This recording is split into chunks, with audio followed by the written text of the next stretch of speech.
You mentioned social harmony in passing. Now, this is an important issue. India is sort of, witnessing quite a churn, to put it mildly at the moment when it comes to that issue.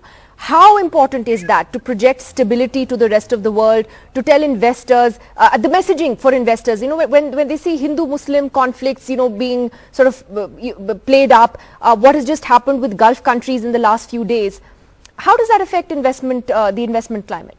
In the long run, if you don't have social peace, if you don't have social harmony, it is going to be a drag on investment, because people say, you invest, suddenly there's a riot, and what happens to my factory? But it's now the international dimension, I think, that's become very, very interesting. See, the way I like to put this is that if you look at the Ukraine conflict, the big theme that's running through the global economy is that we once thought interdependence was good.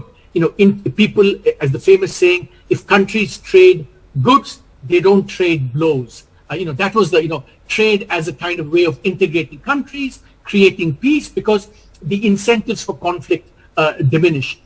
But what has happened in the last, especially with the response to Ukraine, is that interdependence has become weaponized. So, for example, when the West said, you, Russia, you earned all this foreign exchange. Sorry, it's going to be useless because we're going to freeze those and not accept your money anymore. Now, it is in that context that, we forget that if we have so many Indian workers abroad, we are potentially vulnerable to this kind of weaponization of interdependence. So it's unfortunate that it's because of external threats and pressures that the impetus for social harmony is being realized. But I think we should take whatever we get for the sake of greater social harmony at home. And I think that we are very vulnerable on this score. We have a lot of Indians living in the Gulf countries.